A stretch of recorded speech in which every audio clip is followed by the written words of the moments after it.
Uno de los temas que ha sido llevado a la mesa de la opinión pública fue aquel propuesto por el presidente de México, Andrés Manuel López Obrador, cuando él mismo acusaba que el gobierno de Estados Unidos estaba violentando el principio de no intervención en los asuntos internos del Estado mexicano al financiar varias organizaciones de la sociedad civil, las cuales se han posicionado en la actual administración federal como grupos opositores al gobierno de México. El día de hoy vamos a estar analizando sobre si el derecho internacional prohíbe este tipo de conductas y si las mismas van a ser equiparables a una violación al derecho internacional. El punto de partida para este tema es definir propiamente qué vamos a entender por soberanía y cuál va a ser el hilo protector a este principio dentro del derecho internacional que van a tener todos los estados. El principio de soberanía, bajo su concepción clásica, tal cual lo vemos expresado desde hace varios siglos, es propiamente la capacidad de las autoridades nacionales de poder desplazar a cualquier otra autoridad extranjera de desarrollar funciones de autoridad dentro del territorio permanente de dicho Estado y de influenciar la conducta de su población al interior del mismo. De esta manera, pues tenemos que el principio de no intervención existe como prohibición dentro del derecho internacional, ya que muchos estados a lo largo de la historia han intervenido en los asuntos internos del Estado con la finalidad de derrocar ciertos gobiernos, de encumbrar a ciertos grupos en particular, los cuales muchas veces son mucho más afines a los intereses de ese gobierno extranjero. De esta manera, pues vamos a ver, y hemos platicado ya en otras cápsulas, cómo los nacionales estadounidenses, cuando eran reconocidos como filibusteros, los mismos emprendían estas aventuras a lo largo del continente americano para poder derrocar gobiernos locales y de esta manera asegurar contratos de inversión dentro del nuevo gobierno que ellos ayudaron a poder encumbrarse en el poder. De igual manera, el gobierno de Estados Unidos, bajo esta teoría del excepcionalismo y de igual manera bajo la doctrina Monroe que señala América para los americanos, también ha desarrollado esta política intervencionista dentro del continente americano, donde Estados Unidos, cuando identificaba que un gobierno latinoamericano iba a caer en default, de inmediato lo invadían con la finalidad de evitar que las potencias extranjeras pudieran llegar a afectar el ámbito de influencia continental por parte del gobierno de Estados Unidos. De esta manera, pues tenemos que el gobierno de Estados Unidos, aun cuando ha promovido este principio de no intervención, y dentro del continente americano hemos visto que principalmente en la Convención de Montevideo de 1933 sobre los derechos y los deberes de los estados ya se ha reconocido este principio de no intervención, pues tenemos que el gobierno de Estados Unidos ha tenido una relación muy estrecha con ese desarrollo del sentimiento latinoamericano en el cual se reprocha este tipo de conductas injerencistas. A tal grado ha llegado este tipo de sentimiento dentro de los países latinoamericanos que hemos visto y que se ha identificado como un obstáculo para que el gobierno estadounidense pueda seguir manteniendo sus bases militares dentro de todo el continente americano. De esta manera, pues bueno, regresando a lo que estábamos platicando del principio de no intervención, este va a estar codificado en la resolución de la Asamblea General de las Naciones Unidas, la resolución 2625, la cual codifica los principios del derecho internacional sobre buena vecindad. Aquí los principios de buena vecindad básicamente establecen esta prohibición que vemos codificada en los primeros artículos de la Carta de las Naciones Unidas, donde hay una prohibición absoluta para todos los estados e inclusive para las Naciones Unidas de involucrarse en los asuntos internos del Estado. Aquí es muy importante también señalar y reconocer que la calificación de cuáles son los asuntos internos del Estado la va a dar el propio Estado que se va a considerar como afectado. Esto ya lo platicábamos brevemente cuando hablábamos del aniversario de la Corte Internacional de Justicia, de cómo la interpretación de las declaraciones unilaterales del artículo 36, donde se reconoce la jurisdicción ipso facto de dicho tribunal internacional, pues básicamente son interpretadas por el propio Estado que la formula. Entonces, cuando el Estado formula una declaración donde reserva para su propia competencia cualquier asunto interno del mismo, ese Estado es el que va a calificar qué asuntos caen bajo su jurisdicción interna y cuáles no. De esta manera, el principio de no intervención y las acusaciones de que está violentándose el mismo por parte de un tercer Estado van a seguir la misma suerte que las calificaciones de las declaraciones unilaterales bajo el artículo 36 del Estatuto de la Corte Internacional de Justicia, ya que el Estado aludido es el que va a señalar si están violentándose las atribuciones propias del mismo o no. Y esta caracterización individual se va a dar porque vamos a ver que alrededor de las distintas regiones del mundo va a haber diferentes grados de relación internacional entre los estados vecinos, y lo que se permite en una región, lo cual sería como algo considerado como regular, en otras situaciones o en otras regiones puede ser considerado como una violación grave y como una afrenta a los asuntos internos del Estado. Entonces, precisamente, pues vamos a ver que esta ponderación va a depender de cada uno de los estados, pero lo importante es la determinación sobre si se está violentando el derecho internacional o no. Aquí, cuando estamos hablando que el principio de no intervención establece una obligación de los estados de restringir su comportamiento, este tipo de restricciones no van a ser escasas, sino van a ser obligaciones generales, donde se está reconociendo que los estados van a convivir en una aldea global. En otras palabras, si tomamos la opinión consultiva de la Corte Internacional de Justicia sobre la legalidad de las armas nucleares, que fue emitida durante la década de los 90 en el siglo pasado, ahí dentro de las opiniones disidentes, uno de los jueces señalaba que los estados deberían de restringir su comportamiento como si no existiera nadie más y como si esos estados vivieran de manera aislada. Y señaló que era muy importante que reconocieran los estados que ellos viven en una comunidad internacional donde convive una soberanía al lado de la otra y va a haber una interrelación muy estrecha entre las mismas. Entonces, de esta manera, pues los estados, cuando ya ven esta prohibición de intervenir en los asuntos internos del estado, pues esta intervención por lo general va vinculada a la prohibición de ejercer el uso o la amenaza del uso de la fuerza respecto a la propia soberanía nacional de los demás estados. Justamente la propia Corte Internacional de Justicia escuchó una demanda de Nicaragua en contra de Estados Unidos durante la década de los 80, el siglo pasado también, que es propiamente conocido como el caso Nicaragua, donde Nicaragua argumentaba que Estados Unidos había violentado tal principio de no intervención al haber patrocinado y apoyado al grupo de los Contras, el cual era un grupo opositor al gobierno sanguinista que estaba al frente del gobierno de Nicaragua, y Estados Unidos tenía como finalidad el poder derrocar al gobierno sanguinista.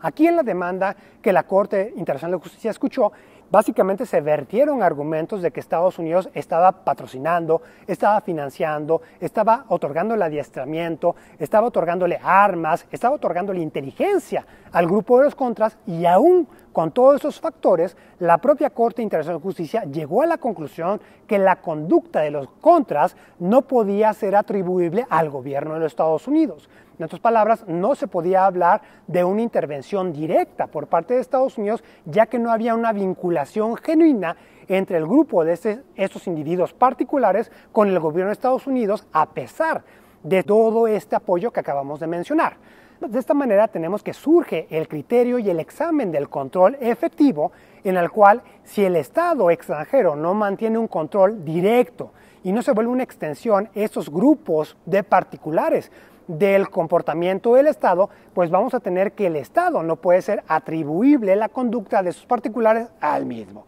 En otras palabras, no vamos a tener una intervención directa.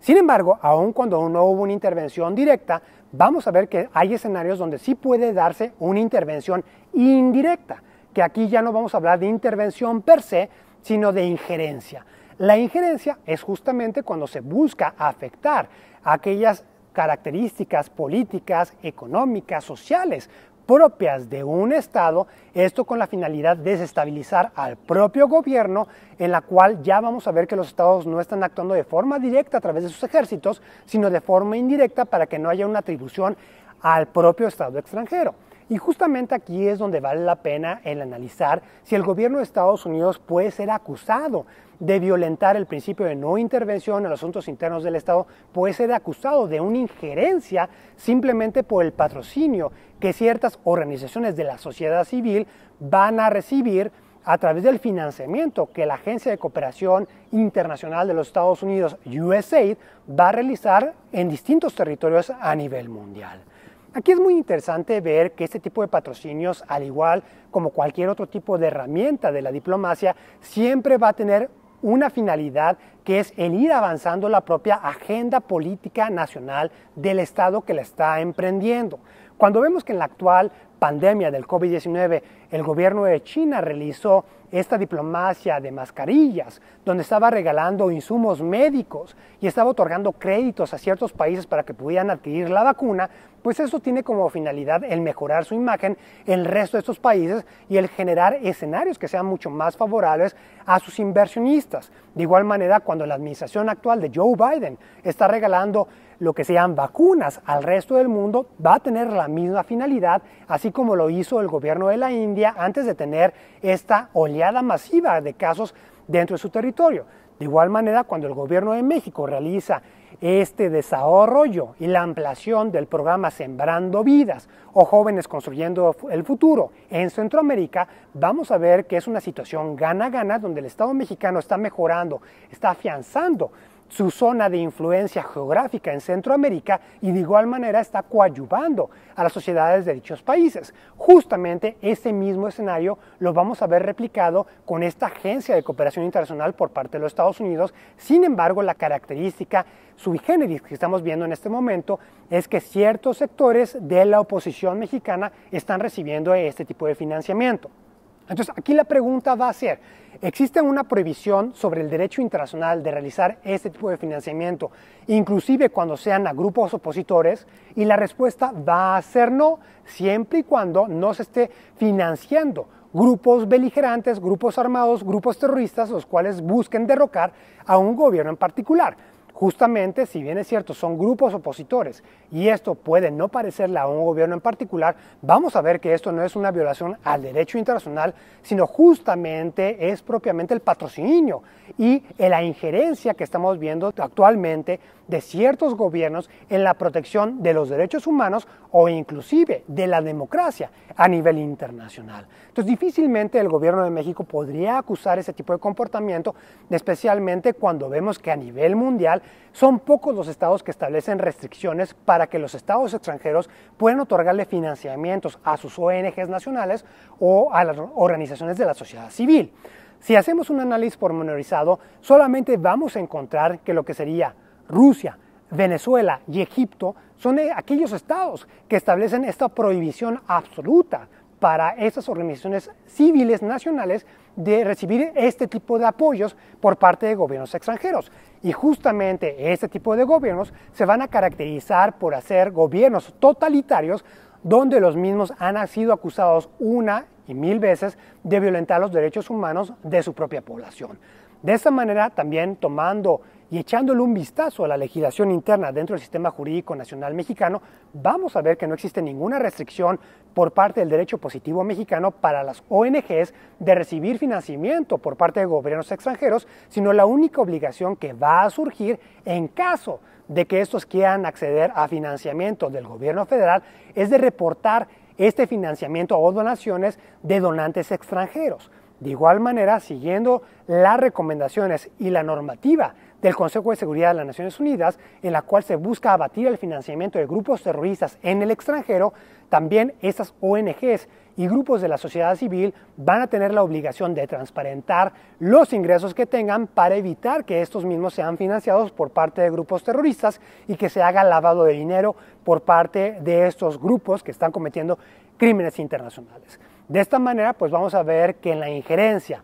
a través de una caracterización por parte del financiamiento de gobiernos extranjeros no va a encontrar una prohibición dentro del derecho internacional, tampoco dentro del sistema jurídico mexicano, mucho menos en un ejercicio de derecho comparado. Sin embargo, vamos a ver que los estados van a mantener la libertad de poder acusar a otro estado de que está violentando esos principios en particular. Entonces, al final del día, aun cuando el Estado pueda hacer esta reclamación, es muy importante que estamos ya entrando no en una valoración de derecho internacional, sino en una ponderación de política exterior y en la forma en la cual los Estados están desarrollando las relaciones bilaterales entre los mismos. De esta manera vamos a tener la multidiversidad de relaciones a nivel mundial, donde ciertas actuaciones pueden ser permitidas en ciertos estados en particular y otras actuaciones van a ser no permitidas en otras regiones del mundo. De igual manera, aquí es muy importante ver la figura del estoppel, donde el Estado va a estar prohibido de afirmar y negar al mismo tiempo. Entonces, aquí el gobierno de México se va a encontrar en una encrucijada, ya que si vamos a ver quiénes son los destinatarios de este financiamiento que está realizando la Agencia Estadounidense de Cooperación Internacional, USAID, vamos a ver que van a ser tanto esas ONGs clasificadas como grupos opositores, como el propio gobierno de México, el cual va a ser el sujeto de la recepción de este financiamiento por parte del gobierno de Estados Unidos. De aquí se vuelve muy interesante la forma en la cual Estados Unidos hace este desarrollo, porque inclusive al interior de su territorio también el gobierno de Estados Unidos va a patrocinar, va a financiar ONGs, las cuales tienen la finalidad de proteger los derechos de los migrantes irregulares. En otras palabras, esas ONGs van a ser financiadas, fondeadas completamente por parte del gobierno de Estados Unidos para servir como grupos opositores a las propias políticas migratorias estadounidenses. De esta manera, pues vamos a ver cómo Estados Unidos mantiene el apoyo a estas dos partes de la retórica, y que es justamente en el juego político como lo vemos, como muchas empresas transnacionales y establecidas localmente, muchas veces en tiempos de campañas, van a realizar donaciones a cualquiera de los candidatos políticos con la finalidad de quedar bien con cualquiera de los bandos. Entonces, esto va a ser replicado dentro de la esfera internacional. De esta manera también, si hacemos un análisis pormenorizado de cuánto de este financiamiento va a equivaler al porcentaje que reciben estas ONGs y organizaciones de la sociedad civil en México, pues literalmente estamos viendo que es un porcentaje muy minúsculo en comparación del financiamiento que reciben por parte del gobierno federal o de las donaciones por parte de nacionales mexicanos. De esta manera, en resumen, pues vamos a ver que el derecho internacional no establece ninguna prohibición para los estados para realizar este tipo de financiamiento, especialmente cuando estamos ya hablando de una época donde las ONGs y este tipo de grupos de organizaciones de la sociedad civil han servido como una parte esencial del sistema de chequeos y balances para la protección de los derechos humanos, y de igual manera para poder afianzar los valores democráticos dentro de la comunidad internacional. Muchísimas gracias por su atención, no lo olviden dar like al video, dejarme sus comentarios y suscribirse al canal. Hasta la próxima.